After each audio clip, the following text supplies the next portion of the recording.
آئیے اب اگلے مقرر کو ہم آپ کے سامنے پیش کرنا چاہتے ہیں، اور مجھے معلوم ہے کہ آپ بڑی شدت سے انتظار کر رہے ہیں۔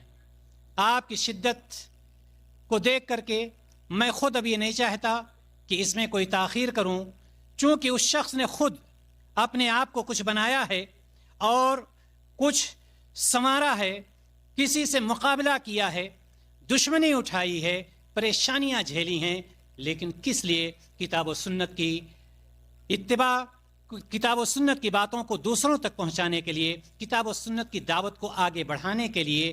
اور اسی لیے ایسے ہی شخص کے لیے کسی نے کہا تھا، دیکھی گئی نہ مجھ سے اندھیروں کی سرکشی، دیکھی گئی نہ مجھ سے اندھیروں کی سرکشی، پھر آفتاب بن کر نکلنا پڑا مجھے۔ آپ کے سامنے مشہور اور معروف داعیہ فضیلت الشیخ توصیف الرحمن راشدی حفظہ اللہ ہیں، اور آپ کا موضوع آج کچھ ہٹ کر کے ہے۔ آپ خود جگر تھام کے بیٹھیے کہ اب شیخ کی باری آ رہی ہے، موضوع کچھ ہٹا ہوا ہے۔ آپ یہ نہ سمجھیے گا وہی چیزیں ہم پھر سنیں گے جو شیخ سناتے ہیں، نہیں، نئے انداز سے ہم نے حاضر کرنے کی کوشش کی ہے۔ موصوف کا آج کا موضوع ہے، غور سے سن لیجئے، پھر سے سن لیجئے، پھر سے سن لیجئے، گھروں کی اصلاح کیسے ہو۔ السلام علیکم ورحمۃ اللہ وبرکاتہ۔ ان الحمد للہ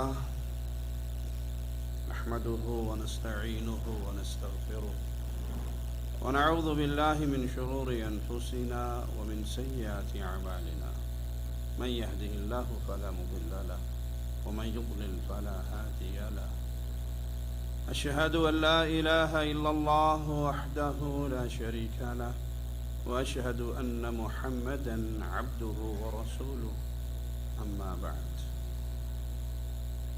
اعوذ باللہ من الشیطان الرجیم، یا ایہا الذین آمنوا قوا انفسکم واہلیکم نارا۔ گھروں کی اصلاح مرد اور عورت دونوں کی ذمہ داری ہے۔ گھروں کی اصلاح ہوگی تو معاشرہ صحیح راہ پہ چلے گا، اور یہی اللہ مالک کا حکم بھی ہے، قوا انفسکم واہلیکم نارا۔ اپنی جانوں کو، اپنے اہل و عیال کی جانوں کو جہنم سے بچا لیجئے، اور یہی مقصد حیات بھی ہے۔ اصل کامیاب جس کو کہا جاتا ہے کہ اس کا مستقبل ثمر گیا، وہ وہی خوش نصیب ہے جو جہنم سے بچ کے اللہ کی جنت کا مہمان بن گیا۔ دنیا سنور جائے، دنیا کا مال و متاع اکٹھا ہو جائے، یہ کامیابی کی دلیل نہیں ہے۔ کامیابی کی دلیل یہ ہے کہ اللہ راضی ہو جائے اور اللہ جہنم سے بچا دے، اہل جنت میں شامل فرما دے۔ قرآن حکیم اسے بیان کرتا ہے، فَمَنْ زُحْزِحَ عَنِ النَّارِ، جو آگ سے ہٹا لیا گیا، جو آگ سے بچا لیا گیا اور اللہ کی جنت میں داخل کر دیا گیا، فَقَدْ فَاز، یہ کامیاب ہے، اس کا مستقبل ثمر گیا، یہ اپنے مقصد حیات کو پا گیا۔ کس نے اپنے جسم کو، اپنی جان کو، اپنی آل اولاد کو، اپنے آپ کو دہکتے ہوئے انگاروں سے بچا لیا۔ یہ دنیا ہمیں ملی اسی لیے ہے، افحسبتم انما خلقناکم عبثا وانکم الینا لا ترجعون۔ ہمیشگی تو کسی کے لیے ہے ہی نہیں، اور بیکار ہم آئے نہیں۔ ہمارے آنے کا مقصد ہی یہ ہے کہ ہم نے یہ زندگی اللہ کی عبادت کرتے ہوئے گزارنی ہے، اور ہم نے لوٹنا ہے خالق و مالک کی طرف۔ اس دنیا پہ اللہ کے دین کو غالب کرنا ہے۔ میرا گھر اس معاشرے کی چھوٹی سی اکائی ہے۔ کوئی کہہ سکتا ہے پورے ملک کے حالات سنوریں گے تو پھر معاشرہ بھی سنور جائے گا، فلاں یہ کرے گا تو ہم بھی یہ کر لیں گے۔ پیارے بھائی، میں اور آپ اپنے گھر کے ذمہ دار ہیں، کم سے کم مجھ سے اور آپ سے میرے گھر کے بارے میں تو سوال ہوگا، آپ کے گھر کے بارے میں تو سوال ہوگا۔ جتنی کسی کی ذمہ داری ہے، جتنی اس کے تحت رعایا ہے، اس کے بارے میں تو سوال ہوگا۔ آپ پورا ملک چینج نہیں کر سکتے، پورا معاشرہ چینج نہیں کر سکتے، پوری بستی چینج نہیں کر سکتے، کیا میں اپنی بیوی بچوں کو بھی چینج نہیں کر سکتا؟ کیا میں اپنے جسم پر بھی اللہ کا رنگ غالب نہیں کر سکتا؟ میں اپنے جسم کا تو جواب دہ ہوں۔ اس گھر کی چار دیواری کے اندر شیطان کی حکومت ہے یا رحمان کی؟ قانون اللہ کا چلتا ہے یا اللہ کے دشمن کا؟ اس کا جواب تو اللہ مجھ سے لے گا، اس کا جواب تو میں نے اور آپ نے دینا ہے۔ اس لیے اپنے گھروں کی اصلاح کیجئے۔ آئیے دیکھیں وہ کون سے پہلو ہیں جن پہ عمل کرتے ہوئے ہم اپنے گھروں کی اصلاح کر سکتے ہیں۔ پیارے بھائی، سب سے پہلے اپنے گھر کی اصلاح عقیدہ توحید سے کیجئے۔ رب کی وحدانیت کا پیغام اپنے بیوی بچوں کو دیجئے، ان کو شرک اور بدعات سے بچائیے۔ اگر عقیدے کی اصلاح ہو گئی، آپ کی نسل کی اصلاح ہو جائے گی۔ اور خاص طور پہ یہ فتنوں کا دور جس میں میں اور آپ سانس لے رہے ہیں، ایک پوری تحریک ہے اہل شرک کی، جو روک رہے ہیں کہ کوئی توحید کی دعوت نہ دے، کوئی عقیدے کی دعوت نہ دے، سب کو ساتھ ملا کے چلو، عرسوں میں شریک ہو جاؤ، فکر خمینی سیمینار کے مہمان خصوصی بن جاؤ، قادری صاحب کی میلاد کانفرنس کے اندر سب سے بہترین اور موٹا نام اشتہار میں آپ کا لکھا ہوا ہو، ایمان کا بیڑا غرق ہو جائے، پرواہ نہیں۔ عقیدے کی بات کرو گے تو انتشار ہوگا، اختلاف ہوگا۔ عرفان شاہ مشہدی صاحب ہیں ہمارے قبر پرستوں کے وکیل، ان کی گفتگو میں سن رہا، وہ کہنے لگے وہابیوں نے توحید کو بھاؤ بلا بنا دیا، ڈراتے ہیں ہر کسی کو، شرک شرک شرک۔ ارے بھائی، یہ ہم نے نہیں بنایا، یہ ڈرانے کی تعلیم تو کتاب و سنت دے رہی ہے۔ امام الموحدین ابراہیم خلیل اللہ علیہ السلام اپنے مالک سے دعا کر رہے ہیں۔ قرآن حکیم کے ان الفاظ پہ غور کیجئے، وَإِذْ قَالَ إِبْرَاهِيمُ رَبِّ اجْعَلْ هَذَا الْبَلَدَ آمِنًا، اب دعا ہے اللہ اس شہر کو امن والا بنا دے۔ امام الموحدین کے الفاظ کو سنیے، وَجْنُبْنِي، اے اللہ مجھے بچا، اے اللہ میرے بیٹے کو بچا۔ یہ کون ہے؟ خلیل اللہ۔ یہ کون ہے جنہیں آگ کے اندر پھینکا گیا؟ یہ کون ہے جنہوں نے بتوں کے سروں کو توڑا؟ یہ کون ہے جس نے باپ سے جنگ کی؟ یہ کون ہے جو قوم سے ٹکرائے؟ یہ کون ہے جنہوں نے اللہ کے لیے بیٹے کی گردن پہ تلوار چھری رکھی؟ یہ کون ہے جسے اللہ نے خلیل اللہ کہا؟ اور یہ کیا کہہ رہے ہیں؟ اللہ مجھے بچانا، میرے بیٹے کو بچانا۔ کس چیز سے؟ ان نعبد الاصنام، کہ ہم بتوں کی پوجا نہ کرنے لگ جائیں۔ ارے بھائی، اگر ابراہیم خلیل اللہ کے سامنے سوالی ہے اور ڈر رہے ہیں اس بات سے کہ کہیں یہ ماجرا ہمارے ساتھ نہ ہو جائے، وہ اپنی جان پہ خوش نہیں ہیں بلکہ اس کا خوف لاحق ہے، اور اپنی دعاؤں میں اللہ کے ہاں سوالی بن رہے ہیں، تو میں اور آپ کس بات کی مولی ہے؟ اور دیکھ لیجئے، جب سے اہل شرک کی یہ تحریک چلی کہ کلمہ گو مسلمان، اب شیطان ان سے شرک نہیں کروا سکتا، شیطان مایوس ہو گیا ان سے شرک کروائے، نتیجہ کیا نکلا؟ لال شہباز قلندر کا بت بنا کے کلمہ پڑھنے والے پوج رہے ہیں۔ آپ میں سے اکثریت نے دیکھا ہوگا، حیدرآباد انڈیا کے اندر ایک پیر صاحب کی قبر ہے، ساتھ اس کا بت بنایا ہے۔ گدی نشین کہتے ہیں راج شاہ جی میرے خواب میں آئے تھے اور کہہ رہے تھے میرا بت بناؤ، جس نے قبر پوجنی ہے وہ قبر پوج لے، جس نے بت پوجنا ہے وہ بت پوج لے۔ کالی ماتا کا مندر لاہور کے اندر، کلمہ پڑھنے والی عورتیں وہاں پر کھڑی ہیں اور وہاں پہ وہ ہندوؤں والی ساری حرکتیں کر رہی ہیں۔ کوئی اہل ایمان انہیں جا کے سمجھاتا ہے یہ کیا کر رہی ہو؟ وہ کہتی ہیں ہمارا دین ہے، آپ پیچھے ہٹ جائیں۔ یہ کون ہے؟ یہ کلمہ پڑھنے والے ہیں۔ تو سب سے پہلے اپنے گھر کی اصلاح کرنی ہے، عقیدے سے کیجئے، ایمان سے کیجئے، توحید کی دعوت سے کیجئے، بیوی کو توحید سکھائیے، اپنی اولاد کو توحید سکھائیے۔ باپ کی یہ فکر ہو میرے مرنے کے بعد میری اولاد وہ کیا کرے گی، وہ کس کی پوجا کرے گی، وہ کون سے دین پہ چلے گی، وہ کس کی عبادت کرے گی. اور یہ اصلاح کا پہلا نقطہ ہے جس سے آج ہماری اکثریت غافل ہے. آپ دیکھ لیجئے شادی بیاہ کے موقع رشتے کا معاملہ آتا ہے، اب پٹھان مر جائے گا کسی غیر پٹھان کو لڑکی نہیں دے گا الا من رحم ربی. پنجابی بغیر پنجابی کے رشتہ نہیں کر سکتا، مغل غیر مغل میں نہیں کر سکتا. یہ قومیں، یہ قبیلے جو تعارف کے لیے بنے تھے یہ فخر کے لیے مشہور ہو گئے. مال کتنا ہے اس لڑکی کے پاس، جہیز کتنا آئے گا، اس کی قوم کیا ہے، اس کا رنگ قد کاٹ، تعلیم، دنیا کی ڈگری، ہر چیز پہ تحقیق ہوگی. اور اگر نہیں ہوگی صرف اس پوائنٹ پر یہ موحدہ ہے یہ مشرکہ ہے. اور جب کوئی پوچھ لے بھائی آپ نے جہاں بیٹی دی ہے وہ اہل توحید کا گھرانہ ہے، جہاں سے بیٹی لے رہے ہو وہ اہل توحید ہیں؟ نہیں جی اہل توحید تے کوئی نہیں، پر ساڑی کڑی بڑی پڑھی لکھی ہولے ہولے ٹھیک کاری لے گی. بھئی یہ ہولے ہولے غریب سے امیر نہیں ہو سکتا. امارت شرط ہے، غریب سے رشتہ نہیں لینا. قوم شرط ہے، غیر قوم سے رشتہ نہیں لینا. وہ ایک پٹھان بھائی ہمارے، میں ذاتی طور پہ اس معاملے کو جانتا ہوں، کوئی پنجابی رشتہ مانگنے چلا گیا ان کے گھر، تو وہ غضبناک ہو کر کہنے لگے او پنجابڑا پٹھان کے گھر بیٹی مانگنے آیا ہے، میں تو تجھے اپنے گھر کی بلی کی بچی نہیں دیتا، تو پٹھان کی بچی مانگتا ہے.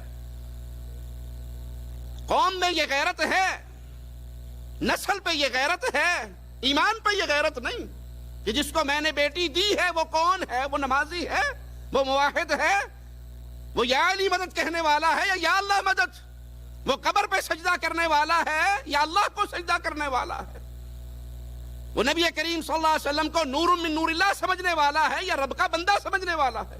کہاں کھڑے ہیں ہم؟ گھروں کی اصلاح کے لیے سب سے پہلے قدم اٹھائیے، کسی مشرک کو اپنی بیٹی کا ہاتھ نہ دیجیے. آپ تو گھر کی بات کرتے ہیں، اگر آپ کی بیٹی مشرکوں کے گھر چلی گئی یا آپ کی بہو اہل شرک میں سے آ گئی، گھر برباد نہیں ہوگا، پوری نسل برباد ہو سکتی ہے. اور یہ قرآن کی مخالفت بھی ہے. اللہ مالک نے ہمیں جو حکم دیا وَلَا تَنْكِحُوا الْمُشْرِكَاتِ حَتَّى يُؤْمِنْ، ایمان نہ لائیں تو کسی مشرکہ سے نکاح. ایمان شرط ہے، توحید شرط ہے، عقیدہ شرط ہے، لا الہ الا اللہ کا فہم شرط ہے. اگر وہ اپنے شرک پہ باقی ہے، وہ عرسوں اور مزاروں اور چڑھاووں پہ باقی ہے، تو ایک غریب غیر قوم کی موحدہ لے لو، اہل شرک کی لڑکی نہ لو. اسی طرح اگر جس سے آپ رشتہ داری کر رہے ہو وہ لڑکا دنیا کی ہر ہنر کا ماہر ہے، مالدار ہے، موحد نہیں ہے، اس بیٹی کو اس کے نکاح میں نہ دیجئے. میں اللہ سے ڈر کے اپنے استاد کا جملہ نقل کرتا ہوں. حافظ عبداللہ بہاولپوری رحمہ اللہ فرمایا کرتے تھے اپنی بیٹی اہل شرک کے گھر دینے والوں، ہو سکتا ہے قیامت کے دن آپ کی ہلاکت کا سبب یہی ایک رشتہ بن جائے.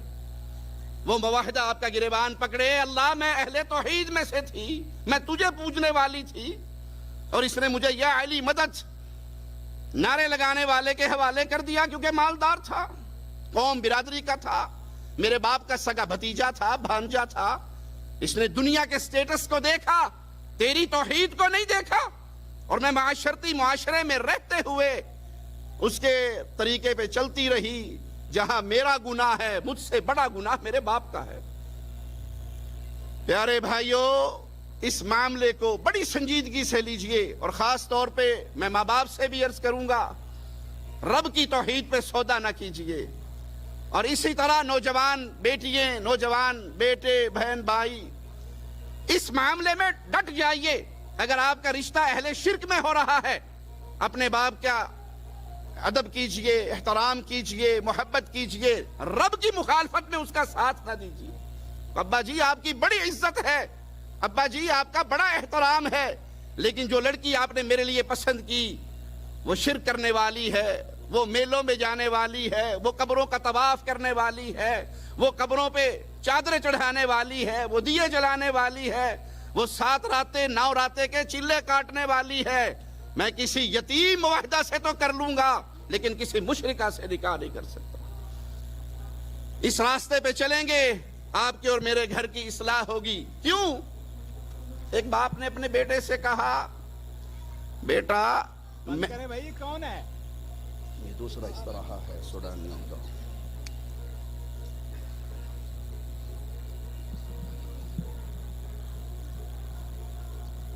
باپ نے کہا اپنے بیٹے سے میں نے تیری دنیا میں تیرے آنے سے پہلے تیرے ساتھ بڑی نیکی کی. بیٹا کہنے لگا ابا جی اگر آپ یہ کہو کہ جب میں ماں کے پیٹ میں تھا اور آپ نے میری والدہ کے کھانے پینے کا بڑا خیال رکھا, میڈیسن کا بڑا خیال رکھا, بات ماننے والی ہے.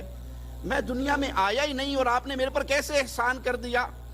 کہا بیٹا میں نے تیری ماں جس کو منتخب کیا تھا وہ ایک نیک عورت تھی, وہ اہل توحید میں سے تھی, وہ شرک کرنے والی نہیں تھی, وہ بے حیا نہیں تھی. یہ میرا تیرے اوپر وہ احسان ہے جو تیرا دنیا میں آنے سے پہلے میں تجھ پہ کر چکا ہوں. اسی طرح گھروں کی اصلاح کے لیے دوسرا بڑا اہم قدم پیارے بھائی توحید کے بعد بڑی اہمیت کی حامل ہے نماز. اپنے گھروں میں نماز کا ماحول پیدا کیجئے. اپنی بچیوں کو, اپنے بچوں کو, اپنی بیوی کو, اپنی بیٹیوں کو, اپنی بہنوں کو, اپنی والدہ کو نماز کے اوپر تلقین کیجئے. اور یہی شریعت ہمیں درس دیتی ہے وَأْمُرْ أَهْلَكَ بِالصَّلَاةِ. اپنے اہل و عیال کو نماز کا حکم دو, خود بھی اس پہ ڈٹے رہو اور ان کو بھی حکم دو. آپ دیکھ لیجئے اِلَّا مَن رَحِمَ رَبِّي, اکثریت گھروں کی خاوند اور بیوی کی لڑائی کھانا مزیدار نہ پکنے پہ تو ہو سکتا ہے ہو جائے, کپڑے تیار نہ کرنے پر تو ہو سکتا ہے ہو جائے. آ کر یہ سوال تو کریں گے بیٹے سکول گئے تھے, بیٹیاں سکول گئی تھی, ٹیوٹر آیا تھا, انہوں نے اپنے ہوم ورک کر لیے. لیکن یہ سوال کہ میری بیٹیوں نے, میرے بیٹوں نے نماز وقت پہ ادا کی تھی, بچے مسجد گئے تھے, بیٹیوں نے آپ کے ساتھ کھڑے ہو کے نماز ادا کی تھی. یہ نماز بہت قیمتی دولت ہے اپنے گھر کے اندر خیر و برکات کے نزول کے لیے, جس سے اکثریت الا من رحم ربی ہمارے گھر غافل ہے. رات کو بچوں کو سلاتے ہوئے الفاظ کیا کہا جاتا, بیٹا جلدی سو جاؤ. کیوں؟ صبح کیا کرنا ہے جی؟ صبح سکول جانا ہے. یہ نہیں کہ بیٹا جلدی سو جاؤ, صبح مسجد جانا ہے, فجر کی نماز پہ اٹھنا ہے. رات کو لیٹ سو گے تو فجر نہ کہیں آپ کی رہ جائے. جب آپ نے بچے کو فجر کی تلقین ہی نہیں کی, اس کے ذہن میں بات ہی یہ ڈالی ہے کہ جلدی سو جاؤ تاکہ فجر نہیں, سکول آپ کا مستقبل. پیارے بھائی رسول اللہ صلی اللہ علیہ وسلم نے فجر کی 2 سنتیں ادا کرنے والے کو کتنی امارت دی, کتنی دولت سے نوازا. دنیا اور دنیا میں جو کچھ ہے اس سے زیادہ بہتر ہے وہ بندہ جو بندہ فجر کی 2 رکعتیں ادا کرتا ہے. تو اپنے گھر کے اندر نماز کا اہتمام کیجئے, اپنی بیوی کو, اپنی بیٹیوں کو اس کی تلقین کیجئے. اس پہ اگر سختی کرنی پڑ جائے تو محبت اور پیار کے ساتھ ساتھ سختی کے راستے کو بھی اپنائیے تاکہ آپ کے گھر کے اندر کوئی بے نماز نہ ہو. جہاں بے نمازی ہوں گے وہاں رحمت آئے گی, وہاں پہ نحوست کا نزول ہوگا. شیخ ابن باز رحمہ اللہ فرماتے ہیں اگر خاوند نمازی ہے اور بیوی بے نماز ہے یا اس کے برعکس ہے تو ان کا نکاح باقی نہیں رہا, اگر وہ مستقل نماز کے تارک ہے. شادی کرتے ہوئے بھی یہ چیک کریں آپ کی بیوی, آپ کی ہونے والی بچوں کی ماں وہ نمازی ہے, اور آپ کے پاس جب آ گئی تو آپ کی ذمہ داری ہے جب نماز سے واپس آئیں آ کر اپنی بیوی سے, اپنے بچوں سے سوال کریں اور ان سے پوچھیں آپ نے وقت پہ نماز ادا کی؟ اللہ اکبر. رسول اللہ صلی اللہ علیہ وسلم بیان فرماتے ہیں رات کو خاوند اٹھتا ہے یا رات کو بیوی اٹھتی ہے, دونوں کا ذکر ہے حدیث میں, اور وہ اپنے ساتھی کو اٹھاتا ہے, اپنی زوجہ کو اٹھاتا ہے, یہ اپنے زوج کو اٹھاتی ہے, اور وہ نیند کی وجہ سے نہیں اٹھتا, یہ پانی کے چھینٹے مارتا ہے اس کے منہ پہ کہ اٹھو رات کو اللہ اللہ کر لیں تاکہ یہ جو دنیا کا ہمارا ساتھ ہے یہ جنت میں بھی باقی رہے. مومن بیوی جنت کی حوروں کی سردار ہوگی, حوریں وہاں پہ آپ کے لیے ضرور ہوں گی لیکن آپ کی بیوی ان کی سردار ہوگی. اور جب میں نے یہ فکر چھوڑ دی کہ میری بیوی نمازی ہے یا بے نماز ہے, میری بیٹی نمازی ہے یا بے نماز ہے, تو اہل علم کا ایک بہت بڑا گروہ یہ کہتا ہے مستقل نماز کی تارک وہ ایمان کی حالت پہ نہیں، وہ کفر کی حالت پہ ہے۔ اس لیے وہ گھر خیر و برکات والے گھر ہیں جہاں پر اللہ کے سامنے انسان جھکتا ہے، کلام الہی کی تلاوت ہوتی ہے، نمازوں کا اہتمام ہوتا ہے۔ دیکھیے صحابہ نفلی نماز کے لیے اہتمام کیا کرتے تھے۔ ایک صحابی آئے، اے اللہ کے نبی صلی اللہ علیہ وسلم میرے گھر میں نماز پڑھ جائیے، جہاں آپ پڑھیں گے اس کو میں اپنی مسجد بنا لوں گا نوافل کے لیے۔ نوافل کو گھر میں ادا کرنا اجر میں زیادہ ہے۔ کیوں؟ آپ کی بیٹی دیکھے گی ابو نماز پڑھ رہے ہیں، آپ کا بیٹا دیکھے گا ابو نماز پڑھ رہے ہیں، تو یہ نماز کی تربیت ہوگی۔ اس تربیت کو اپنے گھر میں جاری رکھیے۔ رسول اللہ صلی اللہ علیہ وسلم کا فرمان ہے مروا اولادکم بالصلاۃ وہم ابناء 7 سنین۔ جب آپ کے بچے 7 سال کے ہو جائیں تو پھر ان کو نماز پڑھنے کی تلقین کرو، انہیں سمجھاؤ، اور یہ تلقین 3 سال تک جاری رہے گی۔ 7 سال سے شروع کر دیجئے، اور جب 10 سال کا ہو جائے اور پھر وہ نماز نہ پڑھے تو پھر کیا حکم ہے؟ اب ان کی پٹائی کرو، ہلکی پھلکی سزا دو، ان کے بستروں کو بھائی بھائی اکٹھے ایک بستر میں نہ سوئیں، بہن بہن ایک بستر میں اکٹھے نہ سوئیں، ان کے بستر الگ کر دو 10 سال کی عمر میں۔ آج یہ فتنہ بھی بڑا پھیل رہا ہے جی، بچوں کو کچھ نہیں کہنا چاہیے، جو بچے کرتے ہیں اپنے مزاج سے کرتے رہیں۔ بھائی ان کو یوں آوارہ چھوڑو گے، یوں ان کی لگامیں آزاد کرو گے تو پھر یہ آپ کے ہاتھ سے نکل جائیں گے، آپ کی تربیت کے اندر سے نکل جائیں گے۔ یہاں تو رسول اللہ صلی اللہ علیہ وسلم ان کی پٹائی کی اجازت دے رہے ہیں کہ 10 سال کے ہو گئے اور ابھی بھی وہ نماز کی طرف راغب نہیں ہوئے تو اب ان کی پٹائی کی جائے۔ تو نمازوں کو اپنے گھر کے اندر لاگو کیجئے۔ امام ابن قیم رحمہ اللہ فرماتے ہیں جو اپنی اولاد کی تعلیم و تربیت میں کوتاہی کرتا ہے، سستی کرتا ہے، یہ اولاد کی بربادی کا ذمہ دار ہے۔ جب اولاد بچپن میں اس کے پاس ہے اور یہ ان کا حق ادا نہیں کر رہا، جب یہ بڑی ہوگی نہ تو یہ معاشرے کے لیے کامیاب افراد بنیں گے اور نہ ہی ماں باپ کے بڑھاپے کا سہارا بنیں گے۔ وہ کہتے ہیں گاؤں کے کنویں پہ پانی بھرنے والے عورتیں آئی بھی اپنے اپنے گھڑے لے کے، ایک کا بچہ گزرا، اس نے کہا جی ڈاکٹر صاحب ہیں، دوسری کا گزرا، اس نے کہا جی انجینئر صاحب ہیں، تیسری کا گزرا، اس نے کہا جی بہت بڑے تاجر ہیں، ابھی شہر سے واپس آئے ہیں۔ سب نے دیکھا ماں بیٹھی بھی ہے، پاس سے گزر گئے۔ تھوڑی دیر بعد ایک ٹوپی رومال والا بھی آیا، اس نے آگے ماں کا ماتھا چوما، ہاتھ چوما، ماں کا گھڑا اپنے سر پہ اٹھایا اور کہا می آؤ گھر چلیں۔ تو اٹھتے ہوئے کہنے لگی میرا پتر تے نہ ڈاکٹر نہ انجینئر پر قرآن دا حافظ ہے، مدرسے چ پڑھدا ہے۔ آپ نے آج اس کی تربیت کی، تربیت کرنے کے بعد اسے ڈاکٹر بناؤ، انجینئر بناؤ، دنیا کے ہر فن کو سکھاؤ، دنیا کا سب سے زیادہ تعلیم یافتہ آپ کا بچہ ہو، لیکن ابتدا میں اس کو قرآن حکیم سکھاؤ، ابتدا میں اسے اللہ کی معرفت سکھاؤ۔ پیارے بھائی جب آپ اسے اللہ کی معرفت سکھاؤ گے، وہ ماں باپ سے جب ادب و احترام سے پیش آئے گا، اپنے اس عمل کو بطور عبادت سمجھ کر لذت لے گا۔ اور اگر آپ نے اس کی یہ ابتدا میں تربیت نہیں کی، اس کو دین نہیں سکھایا، تو نتیجہ کیا نکلے گا؟ وہ ماں باپ کو اپنے لیے مصیبت سمجھے گا، پھر بوڑھے ہونے کے بعد اولڈ ہاؤس کے حوالے کر کے آ جائے گا۔ اسی طرح گھروں کی اصلاح کے لیے ایک بہت بڑا قدم، اپنے گھر کو اللہ کی ناراضگی والے کاموں سے اور ناراضگی والی چیزوں سے پاک کرو۔ دیکھیے آپ کا گھر ہے، آپ کے گھر میں آپ کا دشمن آ سکتا ہے؟ کبھی نہیں ہوگا۔ آپ نے دشمن کو اجازت دے وہ آپ کے گھر میں آئے، لیکن آپ نے ایسی چیزیں اپنے گھر میں رکھی ہوئی ہیں جو اللہ کی دشمن ہیں، جس کو اپنے گھر میں داخل کرنے سے اللہ نے منع کیا ہے۔ آپ گھر میں داخل ہوں، دیواریں تصویروں سے سجی ہوئی ہیں، یہ دادا ابو کی، یہ دادی اماں کی، یہ ہماری شادی کی، یہ ہماری پکنک کی، یہ ہماری فلاں چیز کی، یہ بابا جی کی، یہ شاہ جی کی، یہ حضرت جی کی، یہ فلاں جی کی، یہ تصویریں سجی ہوئی ہیں۔ کیا خیال ہے اس گھر میں رحمت کا فرشتہ آئے گا؟ آپ کے گھر کے اندر کتا بندھا ہوا ہے، جی یہ بڑی اعلیٰ نسل ہے، اسپیشل منگوایا ہے ہم نے اور بڑا پیارا ہے۔ آپ نے کتے کو پالا ہوا ہے، تصویروں کو سجایا ہوا ہے۔ آپ کی مجلس کے اندر آپ کے بیٹیوں کے بنے ہوئے ڈیکوریشن پیس، وہ روئی سے بنی ہوئی کوئی تتلیے ہیں، کوئی جانور ہیں۔ بھائی یہ مجسمے آپ کے گھر میں، یہ تصویریں آپ کے گھر میں، رحمت کے فرشتے آئیں گے؟ رحمت کا فرشتہ اس گھر میں داخل نہیں ہوگا۔ اپنے گھر کو تصویروں سے پاک کیجئے، اپنے گھر کو مجسموں سے پاک کیجئے، وہ تصویریں مولوی صاحب کی ہوں، شاہ صاحب کی ہوں یا کسی اور صاحب کی ہوں، ان تصویروں سے ان دیواروں کو، ان گھروں کو پاک کیجئے۔ آپ کے گھر کے اندر شرکیہ معاملات ہیں، تعویذ لٹکے ہوئے ہیں، بابا جی کے چراغ جلتے ہیں، کوئی سبز جھنڈا لگا ہوا ہے، کوئی کالا جھنڈا لگا ہوا ہے، کوئی عباس کا پنجہ علم لگا ہوا ہے، یہ شیاطین کی یماجگاہ ہے یہ گھر، یہاں فرشتے نازل نہیں ہوں گے، رب کی رحمت کا نزول نہیں ہوگا، اس لیے اپنے گھروں کو تصویروں سے پاک کیجئے۔ سیدنا علی رضی اللہ عنہ وارضا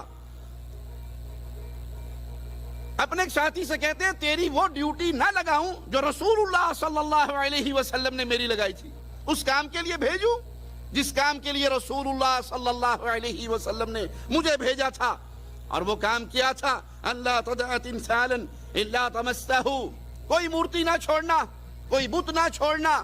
بھائی وہ بت مٹی کا بنا ہوا ہو، وہ لوہے کا بنا ہوا ہو، وہ روئی کا بنا ہوا ہو، وہ کسی صورت میں بنا ہوا ہو، وہ آپ کے گھر میں نہ ہو، آپ کا گھر پاک ہو۔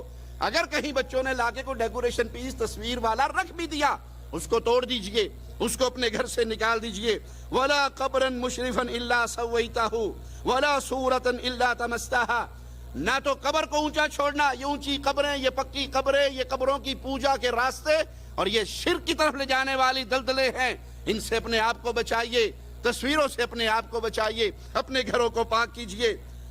دیکھیے رسول اللہ صلی اللہ علیہ وسلم اپنے گھر میں داخل ہوتے ہیں، سیدہ عائشہ صدیقہ سلام اللہ علیہا رضی اللہ تعالی عنہا، انہوں نے ایک پردہ لٹکایا ہوا ہے جس پہ تصویریں ہیں، اور رسول اللہ صلی اللہ علیہ وسلم اس کو دیکھ کر غضبناک ہو جاتے ہیں، ناراض ہو جاتے ہیں۔ پیارے بھائی آقا علیہ السلام اپنے گھر میں داخل ہوں، اس پردے کو دیکھ کر راضی نہ ہوں، میرے اور آپ کے گھر کے مجسمے، میرے اور آپ کے گھر کے ڈیکوریشن پیس، میرے اور آپ کے گھر کی دیواروں پہ لگی ہوئی تصویریں، اس سے اللہ کے نبی راضی ہوں گے صلی اللہ علیہ وسلم؟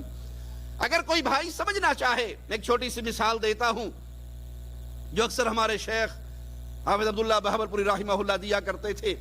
تم اگر یہ دیکھنا چاہو کہ ایمان میں تم کہاں کھڑے ہو، رسول اللہ صلی اللہ علیہ وسلم کی محبت میں کہاں کھڑے ہو، تصور کے طور پہ یہ سوچ لو کہ اگر آج رسول اللہ صلی اللہ علیہ وسلم زندہ ہوں اور میرے شہر میں آ جائیں، میری آپ صلی اللہ علیہ وسلم سے ملاقات ہو، کیا میں اس قابل ہوں کہ میں آپ کی دعوت کروں اور آپ کو اپنے گھر میں لے آؤں؟ اگر دل کہے ہاں اللہ کے نبی صلی اللہ علیہ وسلم کو دعوت دوں گا، آپ میرے گھر میں تشریف لائیں گے اور بڑے خوش ہوں گے، سمجھ لیجئے آپ کا ایمان بڑی بہترین حالت میں ہے۔ اور اگر دل کہے یہ تو ہو ہی نہیں سکتا، میں جس گاڑی میں آپ کو بٹھاؤں وہ تو میں نے بینک سے سود پہ لون لے کے لی ہوئی ہے، آپ کیسے اس میں بیٹھیں گے؟ میں اپنے گھر کے اندر لے کر آؤں گا، میرا گھر تو ساز، گانے، یہ گندے چینلز، یہ تصویریں، یہ مجسمے، اس سے بھرا ہوا ہے۔ بھائی میں کیسے اپنے گھر لے کے آؤں؟ میرا تو چہرہ ہی ایسا نہیں کہ میں رسول اللہ صلی اللہ علیہ وسلم کا سامنا کر سکوں۔ میرے بیوی، میرے بچے، ان کی تربیت، ان کے پردے کے معاملات، ان کے حیا اور غیرت کے معاملات وہ ایسے نہیں ہیں۔ تو پھر سوچ لیجئے میں کہاں کھڑا ہوں ایمان کی حالت میں اور آپ کہاں کھڑے ہیں۔ اور اگر آپ کہیں کہ نہیں میں تو رسول اللہ صلی اللہ علیہ وسلم سے پیار کرنے والا، میری صورت، میری سیرت، میرا گھر، میرا گھرانہ، میرا رزق، یہ سارے معاملات ایسے ہیں کہ میں اللہ کے رسول صلی اللہ علیہ وسلم کی احادیث پہ چلتا ہوں، پھر مبارک ہے آپ کو۔ پھر یہ گھر ہے جس میں رحمان کی طرف سے رحمتوں کا نزول ہوتا ہے، یہ گھر ہے جس سے اللہ راضی ہوتا ہے، یہ گھر والے ہیں جس سے اللہ نے خوش ہو کر ان کی یہ دنیا بھی سنوار دینی ہے اور آخرت بھی۔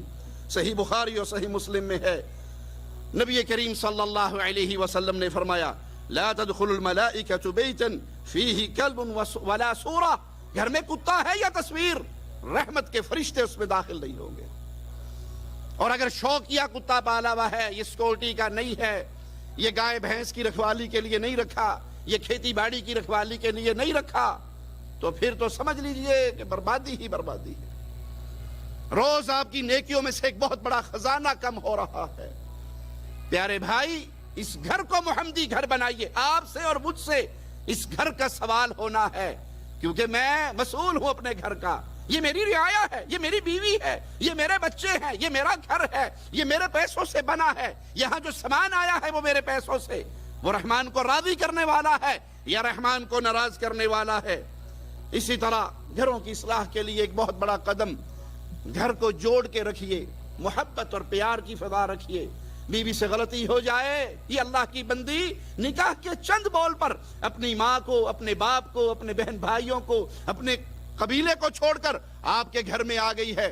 اگر آپ کو اس کی کوئی بات بری بھی لگی تو اس کے اندر کتنی ہی نیکیاں ہوں گی، اس کی کتنی ہی خوبیاں آپ کو اچھی لگیں گی۔ تو اس لیے اپنے گھر کو جوڑیے۔ جوڑیں گے کیسے؟ جب زبان میں نرمی ہوگی، آپ اپنے دوستوں سے مسکرائیں گے کیونکہ دوست ہیں، اپنے مدیر آفیسر کے سامنے مسکرائیں گے، مجبوری ہے، ڈیوٹی ہے، نوکری ہے، پارٹنر کے ساتھ ہنس ہنس کے، سر میں درد بھی ہوگا تو کہہ کے گونجیں گے کہ کوئی یہ نہ کہے کہ آج اس کے منہ پر 12 کیوں بجے ہوئے۔ اب گھر آ گئے ہیں، یہ نہ آپ کی مدیرہ ہے، نہ آپ کی آفیسر ہے، نہ اس کے ہاتھ میں ڈنڈا سوٹا ہے، نہ یہ پولیس والی ہے۔ اب پتہ لگے گا آپ کی اور میرے اخلاق کا کہ اس کو دیکھ کر میں مسکراتا ہوں، اس کو دیکھ کر میرا رویہ کیسا ہے۔ اپنے بچوں کو جب میں گھر میں آؤں وہ بھاگ کے دروازے پر آتے ہیں، ابو جان، بابا جان آئے ہیں، یہ اپنی اپنی جگہ پہ سینڈ آتے ہیں، جی تھانے دار صاحب آ گئے نے، اللہ انہوں واپس لے کے جاوے، جلدی ڈیوٹی اس کی ڈبل ٹائم ڈیوٹی شروع کر دے۔ آپ کے اور میرے رویے کیسے ہیں اپنی بیوی سے، اپنے بچوں سے، اپنی بیٹیوں سے؟ کیا آپ آگ کا انگارہ ہیں یا برف کا گولا ہیں؟ تو اپنے آپ کو نرمی کی طرف لے کے آئیے، اور یقین کیجئے جس میں ایمان آ جاتا ہے، جس میں دین کا رنگ آ جاتا ہے، اس کے اندر اپنے آپ جھکاؤ اور نرمی اور درگزر آ جاتی ہے۔ مثال دے کے سمجھا دوں، آپ نے آم کا درخت دیکھا ہے اور سفیدے کا درخت بھی دیکھا ہے۔ سفیدہ سیدھا ٹونڈ مونڈ آسمان میں چڑھتا جاتا ہے، کیوں؟ اسے پھل کوئی نہیں لگا ہوا۔ سفیدے کو پھل لگتا ہے؟ تربوز لگتے ہیں اس پہ، خربوزے لگتے ہیں، کوئی پھل ہی نہیں ہے، سیدھا جا رہا ہے۔ اور آم کا درخت جب آم لگتے ہیں وہ جھک جاتا ہے، کیوں؟ پھل لگ گیا ہے۔ ارے بھائی، یہاں ایمان کا پھل لگے گا تو میرا اخلاق، میرا کردار، میرے معاملات، میری زبان یہ کتنی میٹھی ہوگی، کیونکہ پھل لگ گیا۔ اور رسول اللہ صلی اللہ علیہ وسلم کے اخلاق سے مجھے ایک عجیب حصہ مل گیا تو میری زبان بڑی سوچ سمجھ کے بولے گی۔ میں بیٹیوں سے پیار سے بولوں گا، میں اپنے بیٹوں سے پیار سے بولوں گا۔ جب بیٹیوں اور بیٹوں کو حق دیا جائے گا، بیوی کو حق دیا جائے گا، محبت اور احترام کا رشتہ ہوگا، نتیجہ کیا نکلے گا؟ گھر کے اندر نرمی ہوگی، گھر کے اندر محبت ہوگی۔ اور یہی قرآن نے ہمیں حکم دیا ہے، وَقُلْ لِعِبَادِي يَقُولُ الَّتِي هِيَ أَحْسَنُ، میرے بندوں کو کہہ دیجئے کہ جب بھی وہ بات منہ سے نکالے تو اچھی بات نکالے۔ آپ اپنے بیٹے کو پیارے بیٹے، بیٹا جان، بیٹی جان، زوجہ محترمہ کہہ کے پکار سکتے ہیں، اور غصے کے اندر اور گل سنائے ڈانٹ بھی سکتے ہیں، لیکن اس کا اس کے دل پہ اثر کیا ہوگا اور اس کا اس کے دل پہ اثر کیا ہوگا؟ وہ آپ کی محبت کے حقدار ہیں، وہ آپ کے پیار کے حقدار ہیں، وہ آپ کے میٹھے جملوں کے حقدار ہیں۔ اور جتنا نرم آپ بنیں گے اتنی ہی وہ آپ کی خدمت کے اندر مزید اپنے سر کو جھکائیں گے، اور جتنا آپ سخت ہوں گے، سختی سے انسان ٹوٹ سکتا ہے، وہ مڑ کر کوئی عظیم کام نہیں کر سکتا۔ ان الشیطان ینزع بینہم، شیطان آپ اس کے اندر دلوں میں فساد ڈالتا ہے۔ ان الشیطان کان للانسان عدوا مبینا، اور انسان کا کھلا ہوا دشمن ہے شیطان۔ تو شیطان یہ چاہتا ہے کہ گھر برباد ہو۔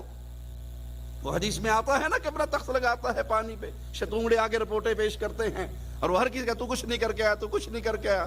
اور جو کہتا ہے میں نے میاں بیوی میں فساد کروایا، یہاں تک کہ دونوں میں طلاق کروا دی، علیحدگی کروا دی، کہتا ہے تو میرا اصل جانشین ہے۔ تو یہ ہے شیطان کی چال کہ گھر ٹوٹے، گھر برباد ہوں، گھروں میں طلاقیں ہوں، گھروں میں ناراضگیاں ہوں۔ اس کو توڑیے۔ رسول اللہ صلی اللہ علیہ وسلم کے راستے پہ چلتے ہوئے مسند احمد میں ہے، سیدہ عائشہ رضی اللہ تعالی عنہا فرماتی ہیں کہ رسول اللہ صلی اللہ علیہ وسلم نے فرمایا، ان اللہ اذا اراد باہل بیت خیرا، جب اللہ کسی گھر والوں سے بھلائی کا فیصلہ کر لے، دلہم علی باب الرفق، پھر انہیں نرمی کا راستہ دکھا دیتا ہے، نرمی کے خزانے کھول دیتا ہے ان کے اوپر۔ خامند ہے بیوی کے لیے بڑا نرم، جیسے رسول اللہ صلی اللہ علیہ وسلم سیدہ کائنات عائشہ رضی اللہ تعالی عنہا کے لیے بڑے نرم، بیٹی کے لیے بڑے نرم، جیسے رسول اللہ صلی اللہ علیہ وسلم سیدہ فاطمۃ الزہرا کے لیے بڑے نرم، اپنے نواسوں کے لیے بڑے نرم۔ تو یہ ساری میرے اور آپ کے لیے سیرت کی وہ مثالیں ہیں کہ اپنے گھروں کو جوڑیے، اپنے گھروں میں محبت اور پیار کا درس دیجئے تاکہ یہ گھر جنت کا باغ بنے۔ اسی طرح ماں باپ کو اولاد کی غلطیوں پر بھی صبر کرنا چاہیے، لان تان سے کام نہیں لینا چاہیے۔ تھوڑی سی غلطی پھٹے منہ تیرا ٹوٹ پینیاں نہیں۔ اللہ تجھے ہدایت دے، اللہ تجھے برکت دے، اللہ تجھے خوش رکھے، کوئی بات نہیں بیٹا غلطی ہو گئی۔ جب اس طرح محبت سے اپنے بچوں سے پیش آؤ گے، بچے اپنی غلطیوں کو خود کنٹرول کرنے کی کوشش کریں گے۔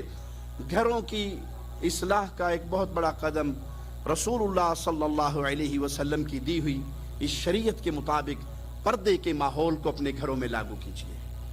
یہ دیکھ لیے جتنا فساد آپ کو معاشرے میں نظر آتا ہے، وہ لڑکی اس کے ساتھ بھاگ گئی، وہ اس کے ساتھ بھاگ گئی، کوئی یوں ہو گیا، کوئی یہ جتنا بدکاری اور بے حیائی کا فساد ہے، اس کے جب پیچھے آئیں گے، جب کہانی کو پوری پڑھیں گے تو سب سے بڑا پوائنٹ بے پردگی کا ملے گا۔ بے پردگی تھی، غیر مرد گھر میں داخل ہوتے تھے۔ کتنے ہی مسلمان اہل ایمان بہنوں کے مجھے فون آتے ہیں، ہمارا خامد خود ہمیں آرڈر کرتا ہے کہ دوستوں کے ساتھ میٹنگ ہے، آپ نے چہرہ کھول کے سامنے بیٹھنا ہے۔ میں پردے دار عورت ہوں، میں پردے دار گھرانے سے آئی ہوں، میں اس کو اللہ کی عبادت جانتی ہوں۔ خامن تنگ کرتا ہے، خامن ظلم کرتا ہے، خامن زور دیتا ہے آؤٹنگ پہ نکلنا ہے تو چہرہ کھلا رہے گا، دوستوں کے ساتھ بیٹھیں گے۔ تو پیارے بھائی، یہ بربادی ہے گھروں کی۔ رسول اللہ صلی اللہ علیہ وسلم اس کی اجازت نہیں دے رہے۔ جب اللہ کے نبی نے اس کی اجازت نہیں دی، اس اختلاط کی منع کیا کہ تم عورتوں کے پاس نہ جاؤ، تنہائی کی صورت اختیار نہ کرو، تو اپنے آپ گھر سنور جائیں گے جب ہم رسول اللہ صلی اللہ علیہ وسلم کی حدیث پہ چلیں گے۔ اور جب معاملہ اس کے برعکس ہوگا، نہیں جی آپ نہیں سمجھتے، ہمارا جوائنٹ فیملی سسٹم ہے اور یہ تو بھابھی ہوتی ہے، بھابھی ماں ورگی ہوتی ہے، اس کو ماں اللہ نے نہیں کہا، اس کو ماں رسول اللہ صلی اللہ علیہ وسلم نے نہیں کہا۔ یہ جو خاوند کا بھائی وہ جیٹ کی صورت میں، دیور کی صورت میں، خاوند کے ماموں، خاوند کا چچا، خالو، یہ رشتے یہ بیوی کے لیے نامحرم، ان سے پردے کرائیے۔ ہاں ایک حد رہے، ایک رکاوٹ رہے، جس طرح رسول اللہ صلی اللہ علیہ وسلم نے ہمیں تعلیم دی اور ان کے بارے میں کتنے سخت جملے کہے۔ ایاکم والدخول علی النساء فقال رجل من الانصار یا رسول اللہ صلی اللہ علیہ وسلم افرأیت الحموہ، آپ نے کہا عورتوں کے اوپر نہ جاؤ، ان کے ساتھ تنہائی کی صورت اختیار نہ کرو۔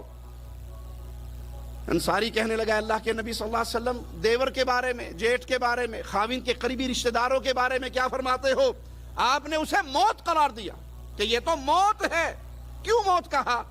خطرناکی زیادہ ہے، چانس زیادہ ہے کہ شیطان یہاں پہ فتنہ اس کی آگ بھڑکا دے، غیر آدمی گھر کے اندر داخل ہوگا، بے پردگی کی کوئی صورت بنے گی تو شیطان اپنا وار چلے گا۔ دیور نے 24 گھنٹے اسی گھر میں رہنا ہے، جیٹھ نے اسی گھر میں رہنا ہے۔ تو پیارے بھائی، شرعی پردے کو اپنے گھروں میں لاگو کیجئے، اپنی بیویوں کو، اپنے بچیوں کو اس راستے پہ لے کے چلیے جو راستے رسول اللہ صلی اللہ علیہ وسلم نے دیے ہیں۔ باہر نکلیں تب بھی خیال کریں، پروگرام میں جائیں تب بھی خیال کریں، کسی ایسی محفل میں شریک نہ ہو جہاں عورتیں اور مردوں کا اختلاط ہو۔ کسی ایسی محفل میں اپنی بیوی کو نہ لے کر جائیں جہاں آپ کو پتا ہے بے پردگی ہوگی، جہاں گانے باجے، ڈانس، تصویریں، بے حیائی کے درس ہوں گے، ایسی محفلوں میں شامل نہ ہو۔ جب اللہ تعالیٰ نے ہمیں صحابہ کی جماعت کو مومنوں کی ماں کے بارے میں کیا درس دیا، وَإِذَا سَأَلْتُمُوهُنَّ مَتَاعًا فَاسْأَلُوهُنَّ مِنْ وَرَاءِ حِجَابٍ، جب بھی ان سے کوئی سوال کرنا ہو تو پردے کے پیچھے سے کرو۔ وہ ہماری مائیں تھی، تب بھی اللہ نے حکم دیا کہ پردے کے پیچھے سے کرو۔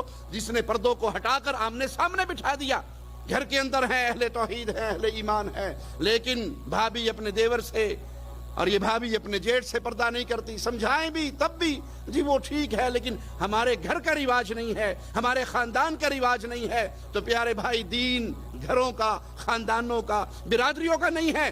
اور یاد کر لیجئے، آخری بات کہہ کے اپنی بات ختم کرتا ہوں، آپ کی اور میرے گلے میں یہ اولاد، یہ بیوییں، یہ گھر، یہ ذمہ داری دی ہے۔ قیامت کے دن مجھ سے اور آپ سے اس کے بارے میں سوال ہوگا۔